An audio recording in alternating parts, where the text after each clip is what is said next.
कैसा लगेगा आपको अगर मैं आपसे कहूँ कि हमारा सूरज एक दिन अचानक गायब हो जाता है, 1 घंटे के लिए या फिर 1 महीने के लिए या फिर मान लीजिए 1 साल के लिए, तो क्या होगा दुनिया में रहने वाले हर लिविंग क्रिएचर्स के साथ। सबसे पहले हमारे सूरज से निकली आखिरी किरणें जैसे फोटोन और सोलर विंड के पार्टिकल्स वो अपना आखिरी सफर अर्थ की तरफ शुरू कर देते, और किसी को अब तक कोई अंदाजा नहीं है कि हमारे सोलर सिस्टम का हार्ट जिसे हम सूरज कहते हैं उसने फंक्शन करना बंद कर दिया। 8 से 9 मिनट के बाद आसमान में अचानक से अंधेरा हो जाए और पूरे अर्थ पर अंधेरा छा जाए, चाहे आप दुनिया के किसी भी कोने में रहो और वहां रात का समय हो या दोपहर की धूप का, हर जगह अंधेरा हो जाएगा और स्टार्स को हम बहुत ज्यादा क्लियरली देख पाएंगे आसमान में, और चांद भी पूरी तरह से गायब हो जाएगा क्योंकि उस पर अब कोई रोशनी रिफ्लेक्ट नहीं कर रही है। अर्थ पर पूरी तरह से अंधेरा होने से पहले हमें नॉर्दर्न लाइट्स दिख सकती है, जो कि अर्थ के मैग्नेटिक फील्ड में चेंजेस और आयनोस्फीयर में डिस्टर्बेंस की वजह से हो सकती है। जो सबसे पहला और खतरनाक कॉन्सिक्वेंसेस हम फेस करेंगे वो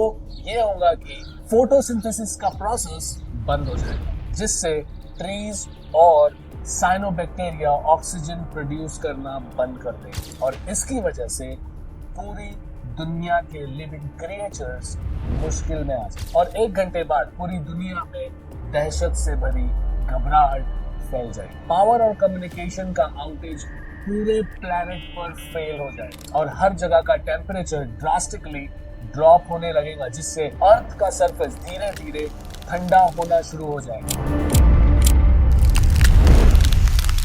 लेकिन अंदर से प्लैनेट अभी भी गर्म होगा अर्थ के हीटेड कोर की वजह से। 24 घंटे हो चुके हैं, सूरज के निकलने का कोई नामो निशान नहीं। घबराहट और केओस पूरी दुनिया में फैल चुकी है और स्टेट अथॉरिटीज के पास इस सिचुएशन को कंट्रोल करने का कोई तरीका नहीं बचा। इंसान ये समझने की कोशिश कर रहे हैं कि आखिर ये क्या हुआ, और साथ में ही मैसिव पावर आउटेज और पानी की सप्लाई की कमी से सरवाइव कर रहे हैं। और जमीन पर टेम्परेचर 5 से 7 डिग्री सेल्सियस हो चुका है, जो कि नॉर्मल टेम्परेचर से 20 से 25 डिग्री सेल्सियस गिर चुका है। कुछ प्लांट्स के स्पीसीज और माइक्रो ऑर्गेनिजम्स मरना शुरू हो चुके हैं, लेकिन समंदर के लिविंग क्रिएचर्स पर अब तक ज्यादा फर्क नहीं पड़ा है। 7 दिन हो चुके हैं और अब तक अंधेरा कायम, और अब अर्थ का टेम्परेचर हो चुका है -17 डिग्री सेल्सियस। और उन जगहों पर जहां टेक्टोनिक फॉल्ट्स हैं, ये अब भी गर्म है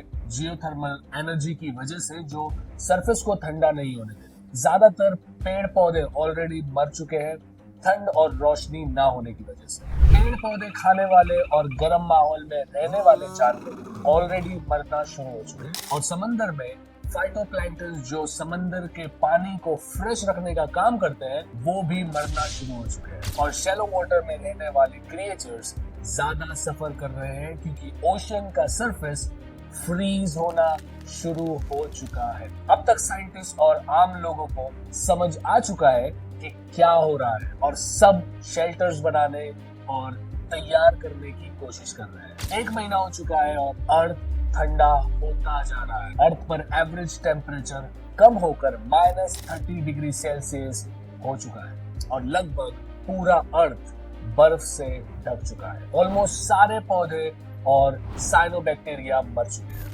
कुछ स्पीसीज के दरख्त, खासकर कॉनिफर्स, अभी भी जिंदा है, लेकिन रोशनी ना होने की वजह से वो भी ऑक्सीजन प्रोड्यूस नहीं कर रहे। असल में अर्थ पर ज्यादा से ज्यादा लिविंग क्रिएचर्स मर चुके हैं, इंक्लूडिंग ह्यूमंस, लेकिन कुछ बैक्टीरिया है जो अभी भी नॉर्मल जिंदगी जी रहे हैं। ज्यादातर अर्थ पर जो लाइफ बची है वो जियोथर्मल स्प्रिंग्स के पास या फिर समंदर के अंदर बची है। इंटरेस्टिंग बात यह है कि समंदर के सरफेस पर जो आइस है वो ठंडा होना स्लो हो जाता है, और ओशियन टेक्टोनिक फॉल्ट्स और जियोथर्मल सोर्सेज के एरिया का पानी अब भी गर्म है उसकी नेचुरल हीटिंग की वजह से। और इसके साथ समंदर के अंदर भी मौत का खेल शुरू हो जाता है। सूरज के गायब होने के 1 साल बाद जमीन और समंदर पूरी तरह से बर्फ से ढक चुके हैं। जैसा कि डेविड स्टीवनसन जो प्रोफेसर हैं प्लेनेटरी साइंस के कॉलटेक में, उनके हिसाब से अर्थ का टेम्परेचर -40 डिग्री सेल्सियस तक जाना चाहिए। अब लाइफ बची है सिर्फ समंदर के गहरे हिस्सों में, और पॉसिबली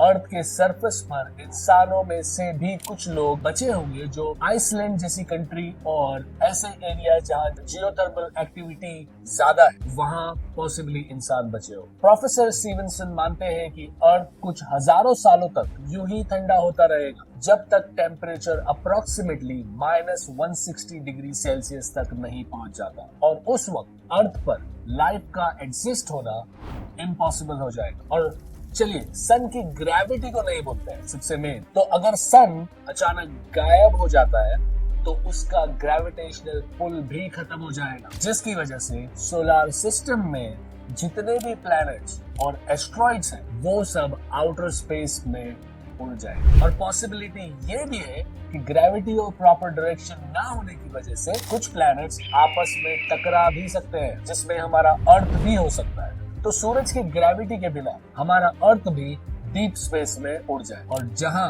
उसे एस्ट्रॉइड्स, कॉमेट्स और रेडिएशन का सामना करना पड़ सकता है, या फिर किसी दिन हमारा अर्थ किसी ब्लैक होल के चपेट में आ सकता है। और एक बहुत रेयर पॉसिबिलिटी है कि डीप स्पेस में कई सालों तक घूमने के बाद हमारा अर्थ किसी और सोलर सिस्टम में इंटीग्रेट कर जाए और नया सूरज ढूंढे। आखिर में ये समझना जरूरी है कि ये सिनेरियो सिर्फ एक फैंटेसी है या फिर ये कह सकते हैं कि एक सोच। अगर हम सन के एक्चुअल फ्यूचर के बारे में बात करें तो कुछ बिलियन ईयर्स में सन बहुत बड़ा रेड जायंट हो जाएगा, और रेड जायंट होने के बाद हमारा सन मर्क्यूरी और वीनस को खा जाए और अर्थ और मार्स सूरज के बहुत करीब आ जाएंगे, जिसकी वजह से उनका टेम्परेचर हजारों डिग्री सेल्सियस बढ़ जाएगा। 5 बिलियन साल में सन एक्सप्लोड हो जाएगा और सारा मास फेंक देगा। बस रह जाएगा तो एक सूरज का कोर, और सोलर सिस्टम के बीच में एक धीरे धीरे ठंडा